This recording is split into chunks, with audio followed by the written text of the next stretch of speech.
You're listening to the Huddle Up Podcast with Chad Jensen and Zack Kelberman. Join Broncos Country's deep divers at milehighhuddle.com and sound off. And now it's time to drop some knowledge. Okay, looks like we're live, but we gotta let it breathe. Hold your horses, pump the brakes just for a second, and then we're gonna go 0 to 60. We gotta bring on Facebook, get the whole clan together, and then we're getting this party started proper because it's the Huddle Up Podcast. Welcome in, everybody. Presented, as always, by Mile High Huddle and powered by I almost said Overtime Media. Powered by Blue Wire Pods. Shame on me. I'm your host, Chad Jensen. With me, my fellow football priest, the deputy editor of milehighhuddle.com, Zack Kelberman. Zack, it turns out God is a Drew Lock fan. How do we know this? He preserved the Denver Broncos quarterback from perhaps what could have been a traffic tragedy when a lug nut the size of my fist came flying down a Kansas highway and landed right in the middle of his windshield. And I'm sure he did one of these, and Highway Patrol showed up. I can pull up the images, but it must have been, Zack, a very shocking moment for Drew, but also comforting to fans to know God's on your side. Anyone who's seen Final Destination knows not to drive behind lumber trucks or trucks that are carrying trees or whatever. Now I'm not driving behind trucks that have lug nuts on it. It came within, inches of penetrating his windshield and maybe striking him. They said they're glad that the Highway Patrol, he was wearing a seatbelt. I don't see what a seatbelt would have done if a lug nut came flying at his head, but I ruffled some feathers with Carl Dummler on Twitter by saying this. I'm going to double down and kind of jazz Carl some more. Nothing good ever happens in Kansas, Chad. So I think Drew knows that now very well. Except for good old Carl. Carl's the best thing there is about Kansas. But let me just show you guys here. Let me close this. In case you missed it earlier, this has been making the rounds all across Broncos social media. But here's what it looked like, if it'll load for us here. Actually, now I'm going to back it up a little. Hold up. So here's what it looked like. Kansas Highway Patrol. Hopefully they got Drew's permission to share this stuff. I don't know. But it shows the ravages of the bolt, which look how freaking big that thing is. Like, let me blow that up, dude. Like, that's – now, hold on. Let's put it – this is a better one because it shows it in the context of kind of the windshield better. Look how freaking big that lug nut is, dude. Like, that's the size of my skull almost, it looks like anyway. I mean, it's a little bit hard to get specific context here, but – as you can see here, Drew's all smiles with the patrolman who stopped off to help him out and whatnot. But yes, indeed, very dicey situation. Thank God he's okay. I mean, you never really know what could happen, Chad. I mean, it goes beyond just the NFL. He's driving along the highway, minding his business, and a big old lug nut comes at his windshield. You have to take, life and not for granted and appreciate every moment. And I'm happy Drew's okay, and hopefully he makes it a training camp and out of Kansas unscathed. Indeed. Now, other than that, Zack, there wasn't a whole lot of specific Broncos news. I mean, after all, we're sitting here a week into July. We're almost halfway through the NFL summer by the end of this week, I think. Yeah, we'll be about halfway. But there were a few little nuggets on the Aaron Rodgers front that have dropped. You had a story earlier today on that topic, Zack. What's the latest scuttlebutt? I can bring it up while we go through it. Well, I mean, it's as the Aaron turns. Every single day is a new Aaron Rodgers story. And today on Twitter, former Packers vice president and a big contract negotiation wizard, Andrew Brandt, opined that the Packers won't trade him this year in 2021. And Aaron can't trade himself. I'm quoting him word from word. Aaron won't retire. Some contract accommodation, financial length, or both will be made. But the Packers, this is why I wrote the story today. He says the Packers will trade him, however, in 2022. I thought that was interesting. It seems like they maybe want to have one more title run with Aaron in the current roster, and then knowing that maybe the situation is unsalvageable, irreparable, they want to look to cut their losses and get a couple first-round picks next offseason. But as I detailed at the bottom of the article, it actually makes more financial sense if they're going to trade him now, because they would clear more cap space, and that would offset the dead money they would take on inevitably in a deal. Yeah, the golf tournament thing that he's been doing, or it might be in the books. I don't know. I don't follow these things very well. But, they got in a few questions on the subject, and he was, of course, very lax. He didn't really say anything. We don't know. I don't know. We'll see. Whatever. But Zach, it seemed to me like this man did not have a care in the world. You know, you look at him out there, and why would you? You got hundreds of $1 million, or at least you've earned hundreds of millions of dollars. You probably got, you know, many tens of millions at least stacked up in the bank and in investments. Like, I probably wouldn't be worried about too much, but you would think that considering the fact that his NFL career is growing increasingly finite, or what's left of it anyway, that there might be a little bit more sense of urgency to try and get this thing worked out. But as Brant says here, you know, he can't trade himself. Aaron won't retire. And as we know, he's not going to opt out. He chose not to opt out. What I don't understand, Zach, is this. If the Packers are, if Brant is hearing that they'll trade him in 2022, why not just trade him now? Pride? Yeah, I mean, for the most part, there's pride from the front office. And also, again, I mean, next year, Devontae Adams is a free agent, and there's rumors that he's going to reunite with Derek Carr, his former college teammate at Fresno State in Las Vegas. So it would seem like Mark Murphy out there in Green Bay and Brian Gutekunst, the GM, they want to preserve what was a roster that was half away or so from reaching the Super Bowl last year if they would have coached better and played better and beaten Tampa Bay. So that's why I think pride goes into it, and they know they have a win-now roster with a win-now coaching staff, and they want to try to maximize that and maybe take advantage of Aaron's last gasp of his prime here. He won MVP at 36 years old. What are the odds he's going to be like Tom Brady and play into his 40s? Fairly low. I think the Packers are betting on him having maybe one more year of truly MVP-level play before a drop-off inevitably happens, and that's why they might be wanting to retain him for this year and, again, cut their losses in the offseason and still maintain some sort of capital back in return.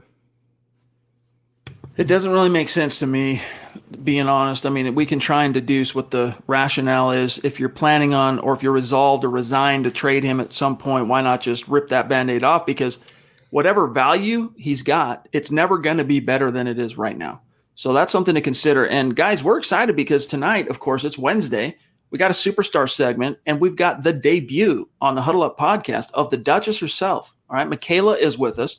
We're going to grab her and introduce you guys to her in just a minute. On the other side, we got to do some matters of business. But Zach, before we get to matters of business, I want to grab the super chat from Max Power across the pond. Then we'll grab Michela. And thanks for the super chat support, Max. We do appreciate it. He says, responding to Zach from the last pod, I hope this doesn't offend. 5 teams wanted Pat Shurmur at offensive coordinator. So after, the Giants fired him. Rich Scangarello oversaw Carson Wentz's regression. Coach of the year equals regular season only. The Minnesota Miracle didn't count. Hashtag come correct. Now, Zach, I'm trying to think now. The award, now NFL honors, that gets decided right before the Super Bowl. So let me tell you something. It's like the MVP award and stuff like that. It very much is based entirely on what happens in the regular season as far as the stats and stuff like that. But let me tell you what helps sway voters in a particular direction as you're inching closer to that moment. Recency bias. And what happened recently in that moment in time was the Minnesota Miracle. So I wasn't in the room for those conversations when the AP voted him the assistant coach of the year, but take that for what it's worth.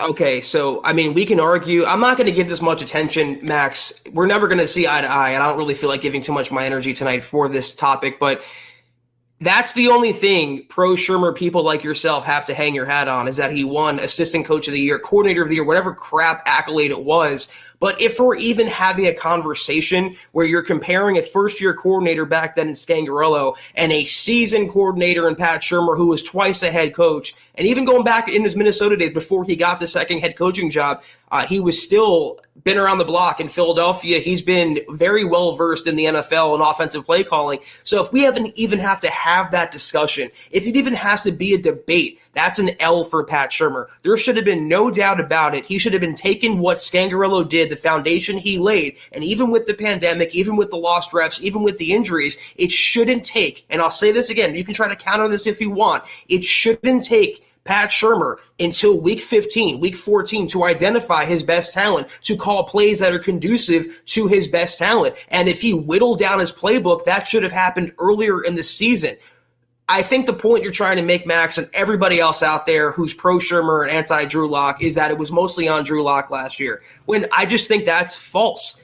There's multiple factors that I feel like I'm going crazy. I've said this so many times, and so have you, Chad. There's multiple things that went into, several things that went into the Broncos' offensive ineptitude last year. Drew Lock being one of them, and Pat Shermer being one of them. I don't see how that's such a foreign concept, or why we at least can't see eye to eye on that, Max. I also don't think it's exactly accurate or fair to say that Scangarello presided over the regression of Carson Wentz. He wasn't the quarterback's coach. He wasn't the offensive coordinator. He was an offensive assistant. Was he involved in the quarterbacks? Considering his background and acumen in that department, I'd be stunned if he wasn't somehow involved in that. But the onus was not on Rich Scangarello for Wentz, for whatever it's worth. Doug Peterson is the one who ultimately had to, the head coach, bear the burden on that and pay the ultimate cost relative to the NFL. And it is what it is. But the implication is always when these type of topics come up, as you said, if you really boil it down and drill down to the bottom, it's simply don't blame Pat, blame Drew. And I'm here to say it's kind of like an argument. You meet in the middle. If there's two sides of the story, you got to kind of find somewhere in that happy balance. The truth's always in the middle. Thank you so much, Chad, for bringing up that point about Scangarello. So, Max, if you want to knock Scangarello, which is stupid for the reason Chad just pointed out, he wasn't the quarterback's coach and he wasn't Doug Peterson. But we're not going to credit him, though, for Jalen Hurts' progression as a rookie. I mean, that's a first-year quarterback who come in and under toxic circumstances, he did, Jalen Hurts last year, what Drew Lock did as a rookie in 2019 when he went 4-1. He came in and didn't play like a rookie. He came in ready to go when the Eagles attained success, or at least under center success, with their quarterback. And that seems like the common denominator there is Scangarello. He meshes well and works best with a young quarterback. I don't think we can say the same about Pat Shermer. All right, guys, lots more to get to, and we can circle back to this after we chat with Michela. But I want to blast through matters of business real quick because we ran long on our opening segment. Follow on Twitter at HuddleUpPod, at Mile High Huddle. Our producer, John K, on Twitter, at John K, MHH. You know him as Born a Beast. My partner, Zack Kelberman, at Kelberman NFL. Myself, at Chad and Jensen. Make sure you're liking and following the Huddle Up Podcast Facebook page. We got some big plans for that. Also enters you into our random raffles, giving away a shirt, a hat, a mug each and every week. Also, kindly consider becoming a supporter over on Facebook of Mile High Huddle. Just go to our page, facebook.com/Mile High Huddle. Big blue button. Click that. You're in like Flynn. You get access to our premium VIP video and podcast content, which includes Kelberman's Corner, which there will not be a Kelberman's Corner this week, by the way. The Trickle Zone on Saturday at noon, and then Broncos Book Club with yours truly. I'll probably just step in and fill that slot on Sunday, Zach, since you're going to be on vacay. But, guys, that's another way to support what we're doing here and get access to that exclusive content. Also, check out the merch store, huddleuppod.com. Get your swag on. You know the drill. Get a MHH trucker hat, get a tee, whatever. It's another way to support us. And also, if you can't do those things, it's all good. We're just stoked to have you with us. Be sure to subscribe. Be sure to like the video, especially if you're on YouTube or Facebook. And, guys, if you think we're doing a good job, share this video out there and help us continue to grow and reach the Broncos fans just like you who are wandering the desert, ignorant of the community out here waiting to embrace them. All right, without further ado, let's bring on the Duchess of MHH. We have waited and waited. We've been pining away just on pins and needles. We couldn't wait for this moment. She's finally here. Michela is in the house. Michela, thank you so much for making the time for us. And we have, it's no lie, we've been excited to talk with you. How are you? I'm doing well. Thank you for having me. Absolutely. First things first, thank you so much for everything that you do for MHH and what you mean to myself and Zach and John and all the podcasts. And I know I can speak for the community as well in your contributions in keeping the conversation going, whether it's when we're live or if it's on Twitter or whatnot. That just means the world to us. And I hope you know that we really, really appreciate that. But first thing is first, Michela, how did you become, since this is your debut on the show, such a passionate, dedicated, outgoing Denver Broncos fan? Well, that's kind of a long story. I was actually born and raised in Italy and watched like football, mostly the Giants, Cowboys, but then moved to Germany And during the 49ers Broncos Super Bowl, I was rooting for the Broncos. And since then, I've been a Broncos fan. All right, Michela, I have to ask you, because I ask every first-time superstar that's been on the show this. Since you've been a Broncos fan, since that fateful Super Bowl that launched your fandom, what has been the memory that you latch on to the most, and what's the memory that you wish you can rid yourself of, if you had to choose? Oh, the coolest memory was working Cherry Creek in a restaurant. And towards closing time, a bunch of Broncos players show up. One of them was Terrell Davis. Wow. And didn't recognize him right away. I was like, he looks familiar. Oh, my God. And they actually set him in my section. I was a nervous wreck, and they were so cool. It's like, don't be nervous. Come and sit with us. Was he a good tipper? Yeah, they were good guys. Yeah. I think was it Watts was there, a couple other players. Very cool. Very cool. So that was a traumatic first Super Bowl experience, because the Broncos blown out 55-10, and it was mostly ugly from the get-go, if I can remember the flow of that game. So considering that you did live through some of those Super Bowl depredations of the 80s as a Broncos fan, what was it like for you when John Elway finally, defies the odds and hoists the Lombardi Trophy? This one's for John after Super Bowl 32. I just couldn't believe it at that point. There's before the game, I was like, oh no, they're going to lose another Super Bowl. Then when they towards the end of the game, when they were ahead, oh my God, they might make it. Oh my God, this can't be true. Before we get to Stu, Michela, I have to ask, what has been the memory that's haunting you as a Broncos fan? Because I love morbidity, and because I'm a cynical person at heart, I just want to know what's tripping down your memory lane. The most haunting one was the Super Bowl against the Seahawks. The beginning snap. You barely sit down, and it goes down the toilet from the get-go. It's a common answer. Indeed. Well, hey, since you are proudly, and by the way, hats off to Zeus McPeak, a fellow Mount Rushmore superstar, as Michela. Zeus in the house. What's up, Zeus? Good to see you, brother. And we need to reconnect and figure out when, Stu, to get you back on the show before the season, dog. So reach out to me. Let's get that hammered out. So taking it back to the fact that you are very proudly, very proud. Oh, sorry. Hold on one second. Something's playing in the back. Very proudly a Tim Tebow fan. Not counting the overtime crossing route or slant, I guess it was, to Demaryius Thomas that took it to the house against the Steelers to win that playoff game. What was your favorite Tim Tebow moment while he was a Denver Bronco? I don't know. I don't know if there's a specific moment. It's just how he always managed to pull a rabbit out of his hat. He played like crap, excuse my French, but he managed to win. Michela, how do you think he's going to do in Jacksonville? Is he going to make the team? Is he going to win the starting job? Tell me, as the resident Tebow. I don't think he'll win the starting job. I think he at tight end. He might make the team because he's in pretty good shape. But just add to all right. Can I just tell you my favorite Tim Tebow moment, not counting that Pittsburgh game, is the run against the Jets in the regular season. And remember, this was back when the Jets were still a juggernaut, right? They were, or was it, Zach? You would know the Jets history. This was 11. So wasn't it 08? Or wasn't it 9 and 10 that they've made it to the AFC title game in consecutive years? Okay. Yes. So this was the tail end of the Jets being a dominant AFC factor, but they were still a feared team. They were still a more than competitive team.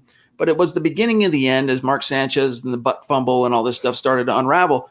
But that game, the Jets came into Denver, and it was either a Sunday or Monday night game. I think it was a Sunday night game, but either way, heavily favored.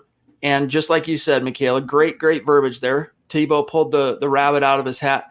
But that run, it was like a 20-yard run that seemed to take like 15 minutes for him to close the gap, bringing the Broncos back. And, of course, another unlikely come-from-behind victory. That to me, combined with that little mic'd up we got in his – I think it was his first career start as a rookie in 2010 with Eric Studesville as the interim head coach, where we got a little mic'd up Tim Tebow, and he beat the Texans. He beat Gary Kubiak and the Texans, and there's that clip. I don't know if you remember this, Michela, where he runs over on the goal line, runs over to Studesville, and he's like, hey, nobody else – there's only one person that carries the ball but me or whatever. I love that moment as well.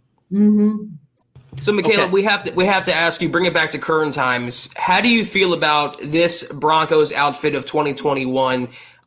What's your take on the quarterback situation? Are you pro-lock? Are you anti-lock? Where do you fall in that argument? I am pro-lock, to be honest, because he has a lot of upsides. As I said many times, no quarterback has been really good from the get-go. I mean, it's very rare. Even the great Peyton Manning, I'm not comparing Locke to Peyton Manning. Careful now. I am not, but I mean, throughout his first 100 games, he threw like 5 seasons, he threw like 200 interceptions. Yeah, he was tossing a lot of picks. That's absolutely. I mean, they don't come out of the box, Zach and Michela. It's very rarely, right? The Justin Herberts of the world. I mean, think about this. He broke a record that had been pretty long-standing, right? A couple of decade-old record for the most prolific rookie campaign of a quarterback ever. And unfortunately, the problem is, even though fans, they recognize that, they latch on to, well, then why can't my guy do it, instead of the outlying rarity of it in terms of how they set their expectations. But, Michela, we don't want to keep you too much longer. I got one more for you on my end, and that is this. Whether it's a rookie, whether it's a young guy, or if it's a vet, or if it's a new free agent the Broncos signed, who are you really looking forward to seeing play? I mean, obviously, we can't wait till the Broncos take the field again this year. We're all geeked up about it. But, like, who are you really excited to see in 2021, whether it's something to the effect of, are they going to take a year 2 or year 3 leap, or we've never seen them in the orange and blue? Who's that, for lack of a better term, that breakout player that you're keeping an eye on? Well, as far as a rookie goes, I'm very excited to see Pat Surtain. And as far as a longtime player, I'm stoked to see Von Miller coming back. Me too. Michela, I have one more question for you, and I'd like to end this my part of the segment with this question for every superstar. With Drew Lock at quarterback, give us your Broncos record prediction, and if Teddy Bridgewater happens to get the job, give us your Broncos record prediction for this season. With Lock, I say 10-7. With Bridgewater, I think 9-8. It's fair. Because I think it's going to be a couple games where Drew Lock is going to have to pull a win, out of the clutches of defeat. He's going to have to pull a rabbit like Tebow. Yeah. Hey, he's pulled his fair share of rabbits in, there's 2 years with the Denver Broncos, right? He's had a few unlikely victories that people weren't expecting, from, that Texans performance as a rookie to beating the Patriots on the road and becoming the youngest quarterback ever to win at Gillette Stadium, to the come from behind against the Chargers. But anyway, Michela, it's been so much fun getting to talk with you. We would love to do this again. And by the way, Timmy Shields jumping in with a super chat and a message for the Duchess of MHH. Thank you. Appreciate you, Timmy. And here you go. Love it. That's why she's awesome. The Duchess. Always on point. We'd love to get you back on at some point, and so we'll be in touch on that front, obviously. But thank you so much for making time for us again. Thank you for everything that you do, and we'll be looking forward to talking to you again soon. Thank you. Thank you for having me. There she goes. Let him hate, Michela. Let him hate. Let him hate. All righty. Have a good Appreciate night. you. That's Michela, the Duchess. She's great. She's a lot of fun to talk to, whether the camera's on or not. She's a lot of fun to talk to, and a cornerstone pillar member of our community. Yes. So much love and respect to Michela. And Michela, I see that she X'd out of the green screen behind the scenes, but she's getting, I hope she sees so much love in the super chat, in the comments. Great job, Michela, Dylan says, and Cleet Torres says, great job, Michela. Kenneth says, Michela is sweet. Dave Glassman says, I have an all new respect for Michela. So she really is great. And I think that's the best word you've used to describe her, Chad, a pillar of the community, for sure. All right, let's, we're at 25 minutes. We're making good time. John, if you can, I'm going to grab this super from Dale real quick, but the stream jumped me. I can't go back and grab Sam Bam. If you can grab Sam Bam after Dale. Good to see you, Dale, by the way. The package arrived yesterday. My kids were it was a slobber knocker. They did not have any inkling, right? And all of a sudden, PS5. They're like, oh my gosh. And I'm like, hey, late Christmas present. This isn't a free gift, right? Like, this counts towards something. It counts towards last Christmas, all right? So, anyway, Dale was instrumental in that. Dale was the reason for that. So thank you, Dale. He says, hey, I was curious what you guys think Kansas City's record in the AFC West will be this year. All right, Zach, get your odd number mathematicianship ready because it's 17 games. Michaela was on point with that, by the way. I was going to say, yeah, better than I would do. Forget that, exactly. I won't be surprised, says Dale, to see them go 4-4 in the AFC West, splitting with the other teams in the division. Shout out to Michaela as well. Well, first of all, Dale, where's my PS5? I assume it's in the mail as well. I mean, let me know. Hey, for what it's worth, I did pay for that PS5. I will too. Just saying. Dale's the man, but I don't want anyone thinking he bequeathed a $600 console to MHH. So what was curious what you guys think Kansas City's record in the AFC West will be this year to go 4-4. So it would still be 8 games though. We don't have to worry too much about the math then, right? I think, well, you look at it break it down by opponent. I think they have a good chance of sweeping the Chargers. I think they can at least split with the Raiders, even though they split with them last year. And I think they can split with the Broncos. So I'm saying 6-2. I would say more so than 4-4. I'm leaning in that direction. Well, John just reminded me that it's 6 games in the division, right? Right, John? So you got 2 games against 3 opponents. So it's the number 6 that we're divvying up here. 6 games? Math's just never been my strong suit. I'm sorry to say. Yeah, I mean, dude, listen, Kansas City's the juggernaut. There's nothing to imply up to this point, any reason to expect a cliff of any kind. And I don't think you're going to see that team start showing really any cracks, Zach, so long as Andy Reid continues to be the head coach. I think once they make that transition, there'll be a little blip in the, a little hitch in the giddy up, but it's going to be barely discernible because Pat Mahomes is a force of nature. It sucks. I hate having to say that, the greatest young quarterback in the league is a Kansas City Chief, but that's just the score. So the Broncos, they have to fight fire with fire. Yes, you got to invest and stockpile on defense, and they've done that. But that's why you've got to really swing for the fences when it comes to the offense. And that's why the Broncos also, Zach, are continue to be tied to Aaron Rodgers, because even though you hope that Drew's ceiling would, if he reaches it, would allow him to go blow for blow with the Chiefs at some point offensively, Aaron Rodgers day one gives you more than a fighting chance. Like Aaron Rodgers against Patrick Mahomes with these 2 teams' respective collections of talent. I mean, that would be a true fireworks type of game, marquee matchup twice a year. Well, first of all, Maurice Chevalier in the comment section, he's absolutely spot on. Math hard, Broncos good. I don't math at all. And one thing about John, he's our resident numbers guy. He is a math whiz. So if he says 6, it's definitely 6. And I'll amend my prediction to 4-2 in that instance. I just think Kansas City, and you guys can disagree if you want. You guys can label me whatever you want. I think Mahomes and Reed and the Chiefs are going to be on a war path this year. I mean, they were looking mighty good heading into the Super Bowl against Tom Brady. And you wonder what would happen if they had an offensive line. You wonder what would happen if Mahomes wasn't injured. I think the game would have gone a lot differently. Now Mahomes is healthy. The offensive line, I think, is better than it was last year. The defense, as long as it remains competent, they'll be in every game, if not leading every game. So I think Kansas City's in for a really good season, unfortunately for Denver and the rest of the West.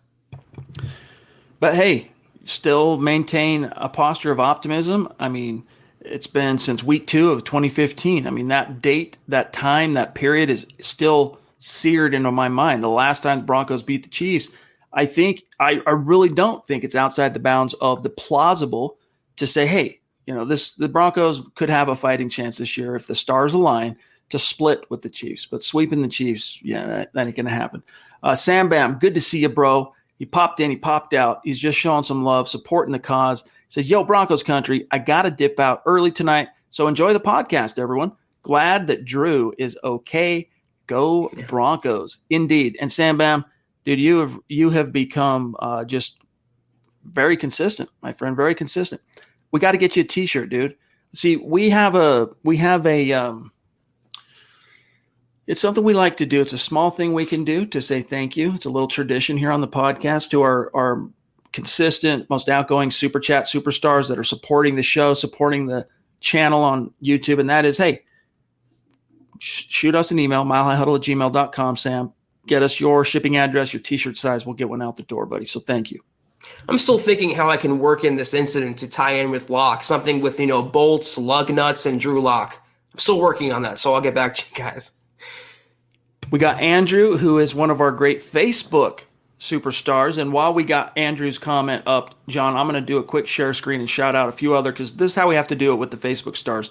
We got to shout out amongst Travis, the legend Gary Leeds Palmer, the legend Travis Tarbox. Thanks to each and every one of you guys. You are helping us inch closer to our ultimate stars goal on Facebook of 500,000 stars, which seems like it's, way up there in the stratosphere and near unattainable, but we will get there. And once we do, we are giving away a Von Miller jersey. So thanks for chipping in on that, guys. And then Andrew, he says, what's up, y'all? Hashtag MHH for life. If we don't make the playoffs this year, will there be a rebuild? Which would suck. Seems like we've been rebuilding the last 5 years, but who would stay? Who would go? So, Zach, I think first we would have to define what is a rebuild. And for me, a rebuild is you start over at coach and quarterback. That's like your rebuild. And then you kind of go from there. But what's your answer for Andrew? Well, I mean, there's different kind of stages of rebuild. There's like a full-scale rebuild where you have a new GM and a new head coach, kind of what the Broncos could have done this offseason. Then there's, like you said, just a new head coach and quarterback. There's different combinations here. But here's my answer. Remember when Vance was hired and he said it's not a rebuild, it's a reboot? I think they have that backward. I think back then it was a rebuild, and they've rebuilt the roster. They've added great draft classes, good free agents, and now it's the reboot. Even if they don't make the playoffs this year and they fire Vic Fangio, they fire Pat Shurmur, they fire Ed Donatell, they clean house on the coaching staff, they would still only be about, what would you say, a quarterback away from being in contention. That's all the Broncos are. So if it's not Drew Lock this year, they can plug in maybe an Aaron Rodgers next year, maybe a first-round draft pick next year. I think they're going to be in contention from going forward because of the roster that was laid since Vance Joseph. As to who would stay and who would go, though, I mean, most of the coaching staff, maybe aside from the Bill Kollars and the Reggie Herrings and the Mike Munchaks, if they don't make the playoffs, though, everyone should go. It's not a matter of if they should go, from the head coach to the quarterback on down. I think the only coaches you could conceivably expect to be invited to stick, indeed, Munchak and Bill Kollar. Maybe Reggie, as you mentioned, because Reggie did survive 2 coaching changes. So he was on staff with Koob under Wade as the inside linebackers coach, survived the VJ transition, survived the Fangio transition. So maybe someone loves him there in Denver. And he does, I think, a good job as well. But yeah, I'm with you. So the coaching staff, gonzo, in the main. And then you're probably, if you're really rebuilding, you're probably dumping some of the older big salary guys like Vaughn, unfortunately, if it's a true rebuild. All right. You can get into the gray area and the weeds in terms of defining different gradations of a rebuild. But let's just hope, Andrew, we don't come to that. Here's Dante. What's up, Dante? Good to see you, my friend, on Super Chat on YouTube. Appreciate you, bro. He says, love the podcast, guys. I listen to it every day before work, but I can't make it live tonight. Wishing you guys a great July and go Broncos. Hashtag Denver Broncos for life. Hashtag GOATs. Hey, dude, that's very sweet, Dante. We appreciate you, bro.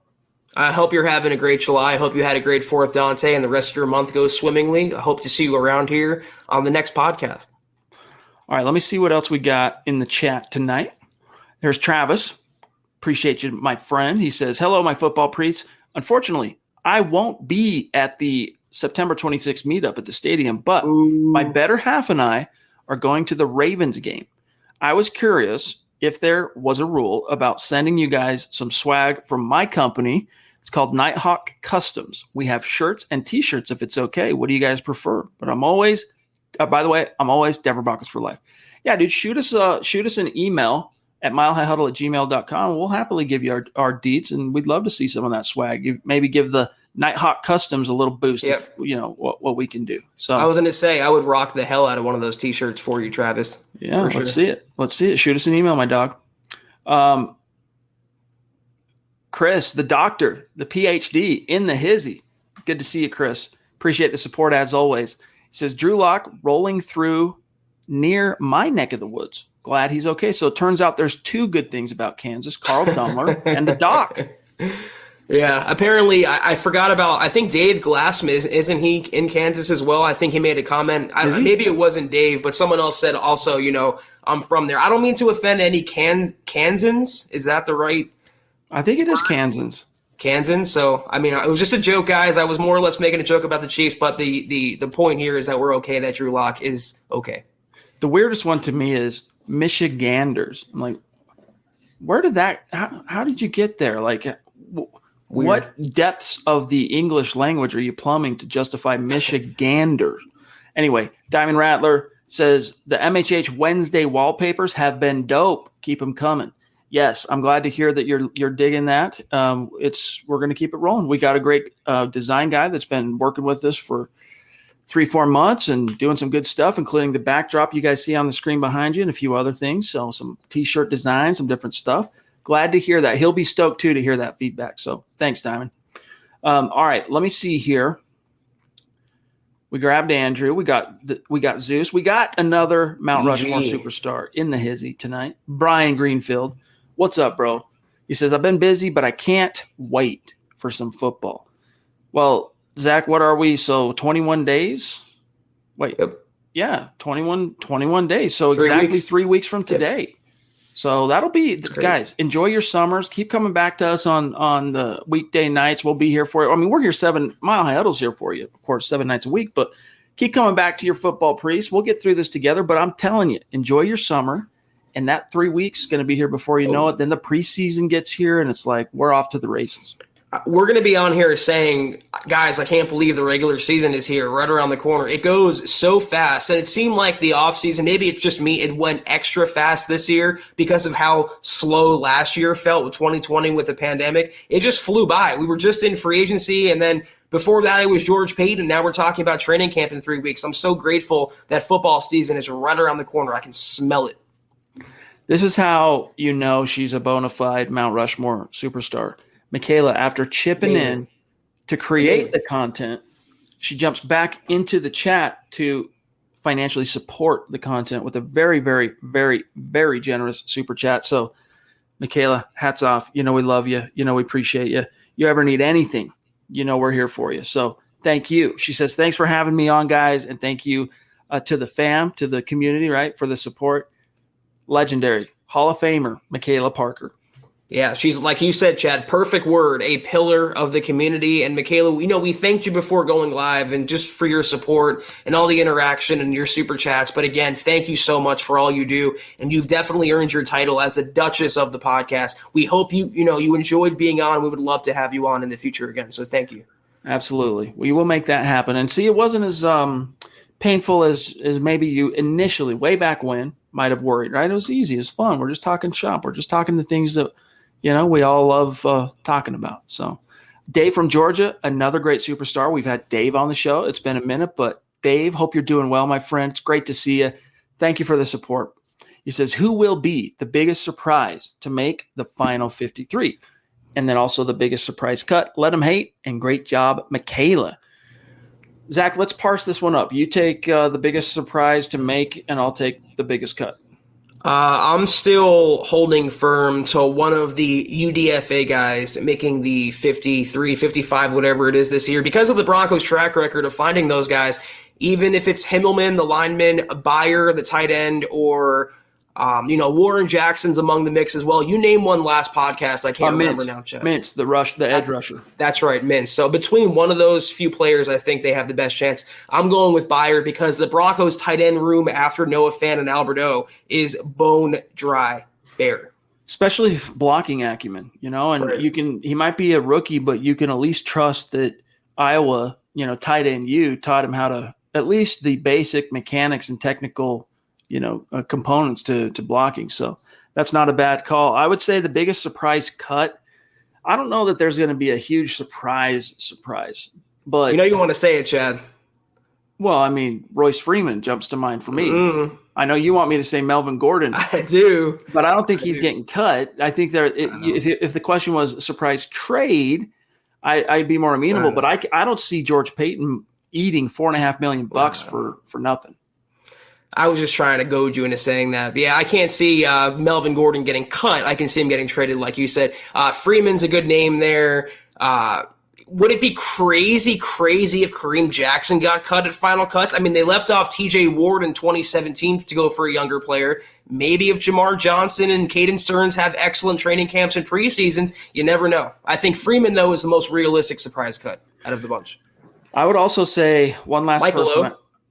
No, I really don't see that. Just throwing names out there now. I think he and Fangio and Donatel, I think, have a thing for Michael O. I was going to say, and it pains me to say this, and I'm not predicting this. Don't twist this.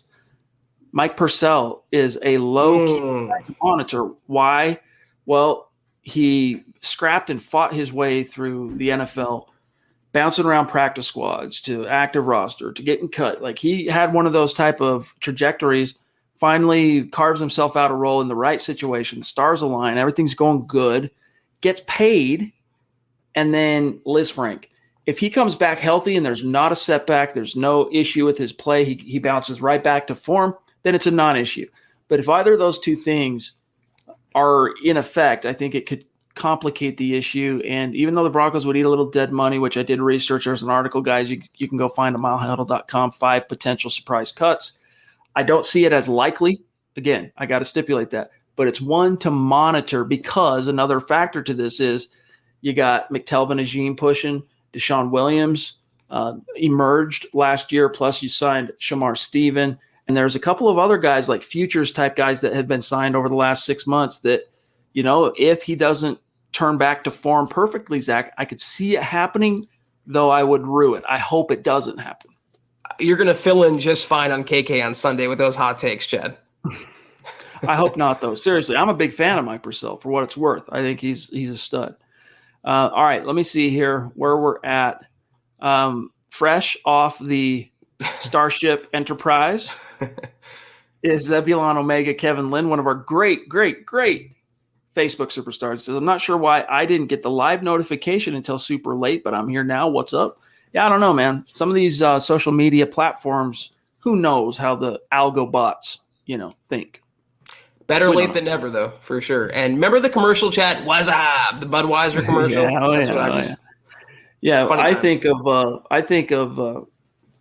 Yes, I remember those. Obviously, the commercials, but I think of that Scary Movie spoof, where they're doing the Scream, spoof at the beginning of the movie and all that. Anyway, simpler times indeed, when you could make jokes and not get canceled, right? Okay, let me see here. Claude, what's up? Good to see you, buddy. Eugene Carrillo. Is it Carrillo or Carrillo? Carrillo. Good to see you, brother. Hi, guys. Great show. Do y'all remember watching Raheem Moore just miss a deep ball from Joe Flacco for a touchdown? Not even sure what year, 2012. I think it was the AFC Championship, close, division round. Still haunts my – technically it was in the year 2013, but it's the season of 2012. Still haunts my dreams. LOL, go Broncos. Yeah, that was tough, but I would be remiss to not also – stripe Tony Carter for his role in that. Remember Sticky Man, who was Jack Del Rio's little slot guy that he loved. I mean, he wasn't just a slot guy. He played a lot of, in fact, most of his snaps, if I can recall, were on the outside. But if you go back and watch the all 22 of that particular play, Tony Carter shares his own fair amount of the complicity for that mile-high tragedy, because the Broncos were cruising to the AFC title game. You know, that was on the heels of 11 straight wins. 11 straight. Ravens come in, pop them, surprise them in a very cold game. John Fox then, after that touchdown, Zach, makes a most bizarre decision with time left and a future Hall of Fame quarterback champing at the bit, ready to go. He kneels on the ball with he had at least one timeout too. I think it was like, I don't know, might have been just under a minute, but a field goal would have got you the margin. Why aren't you taking that chance? His explanation after the fact, his rationale, Zach, was, we were stunned and I felt like the team had gone into a shell and I didn't want to pour fuel on that fire. I thought, let's just regroup, take it into overtime. It's like, dude, you play to win the game. Yeah, we've said it too often in recent years, which is unfortunate, is that when you coach to lose, when you coach not to lose, you often lose. I remember, though, Chad, being at the gym during that game and during that moment, I was on the elliptical, and every elliptical has their own little TVs on there. And I remember when that play happened, everyone was just losing their minds inside of the gym because of how do you let that happen? How do you let the ball go over you? You have one job in that moment. Even if you tackle the guy and draw a PI flag better than a touchdown, it is still surreal to me and mind-blowing how bad Raheem Moore and Tony Carter, to your point, botched that play. Shout out, Michael. Good to see you, buddy. Thanks for being with us every single night. You're a top fan. We love you. Andrew Morrow jumping in. Good to see you, bro. Thank you for that very generous support. He says, Michela, cool that y'all have guests on. So he's giving props to Michela. Don't know of any podcast that does that. Oh, and I vote to get Carl and Nick on some more too. Your shows complement each other quite well. # Rogers Wish Fun. Well, yeah, we got a thing we're planning here very soon, Andrew. You've heard us probably talk about it on this podcast, but very, very soon we're rolling out our YouTube membership offering. And part of the YouTube membership is going to include, obviously, some additional content that you can get access to on YouTube by supporting and joining the channel. And so, yeah, we got some great ideas in the wind. Obviously, Nick, we started him on Broncos for Breakfast with Scott. Carl is a very busy man with the things he's got going on in his life right now, not only with his wife and daughter, but he's fixing, as you probably know, to adopt two new boys as well. So we'll see down the road. But, yeah, we love building the Broncos, of course. They do a great job. You know what we love more, though, is breaking glass ceilings. That's what we're doing in the podcast world, in the Broncos world, in the sports media realm. Like, I saw John do it. I saw him with the animation, just breaking through the ceiling. So we appreciate, Andrew, you noticing that, and we love having you guys on to give back to you for all you do for us. That's genuine. Once again, I'm reminded of a movie anecdote when you say breaking through ceilings, and I'm thinking of 22 Jump Street, or was it 21? I think it was 22. I think it was the sequel. Funny movies. All right, guys, we are at 47 minutes, and we got a dip here very, very soon. So let's grab Sean. What up, dude? Good to see you. Thanks for the support. He says, hope everyone is well. Go Broncos. Yeah, we're doing good. We can't complain one whit.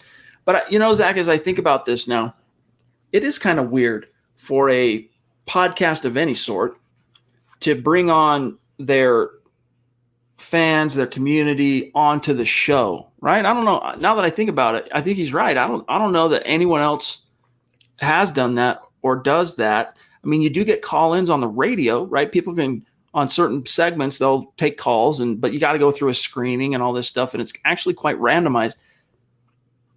This really isn't randomized. It's our biggest supporters. Eventually, we'll invite them onto the show.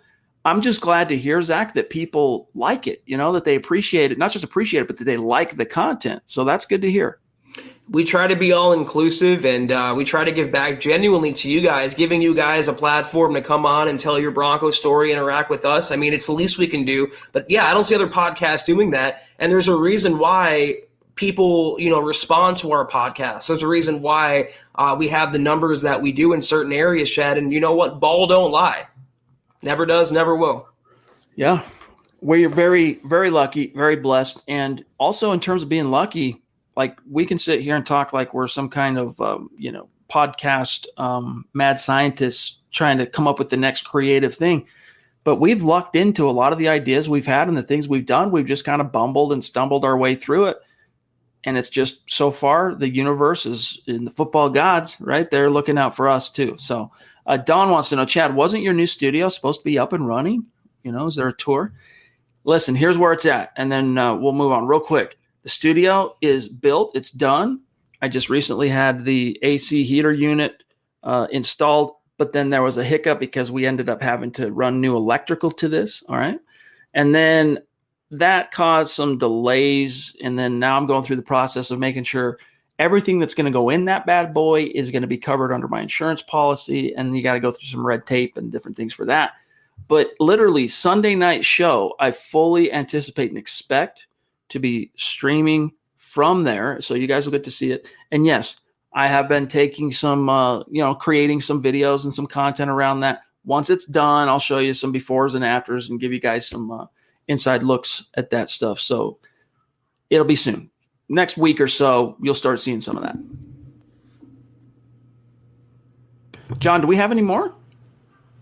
And by the way, Travis, email us and we can talk about shirt sizes and all that, buddy. milehighhuddle@gmail. Shoot us an email. I think we are good to go, guys. Thank you so much. BNS is requesting another pod with Christy, Pobby, or Michela with John and call it Beauty and the Beast. I'll moderate. That's funny. Good idea. We'll see. Also jumping in at the 11th hour is Dave from Georgia with a very, very generous second super chat. Love you, bro. Appreciate you. Hashtag Best Broncos pod. Great job, Priests and Beast. Thank you, my friend. And thanks to all of you guys. Seriously, hats off to the men and women in our community. We appreciate each and every one of you. But Zach, I got something going on tonight that it's studio related. Okay. So we got to dip on out of here. And I know you're going on a little mini vacay, a little getaway to recharge. So enjoy your time off, my friend. And we'll see Zach. What is it? Monday night? You'll be back on? Monday, back in the saddle, guys. So you guys can enjoy life without me for 2 podcasts. All right. So with that, sign us off, dude. Sign us off for the week for Zach. Zach's signing us off for the week, but I'll be back tomorrow night with John. We appreciate you guys all week. We appreciate you guys always. Thank you to Michela for coming on here and all your continued support, Michela. You are truly incredible. Be sure, guys, if you haven't already, to follow the podcast on Twitter at HuddleUpPod. Follow the mother account at Mile High Huddle. You can follow Chad on Twitter, as you can see, at Chad and Jensen. You can follow myself at Kelberman NFL. You can follow our producer, John K, at John K MHH on Twitter. Please go to facebook.com/Mile High Huddle Pod. Like the page, follow the page. Also, while you're there, facebook.com/Mile High Huddle. Big blue button, become a supporter, VIP content. Chad, again, will be filling in this Sunday on KK with Kim Becker. We have Broncos Book Club, Trickle Zone, great content, more coming soon. If you haven't already, to huddleuppod.com and get your swag, get yourself a shirt, hat, etc., etc. But please, guys, 3 things I beg of you to do for us and for the entire brand and podcast. Subscribe, like, and share. It helps us grow more than you know, more than we can tell you, and it's the number one thing we ask you. Please, takes 2 seconds. We appreciate you. Again, guys, we are off, though. I am off anyway. I feel like it's Thursday, Chad. I'm signing off for the week. I will see you guys Monday. Chad and John back on tomorrow. Huddle Up Podcast. Take care. And as always, go Broncos. You've been listening to the Huddle Up Podcast. Join Broncos Country's deep divers at milehighhuddle.com to keep the conversation going.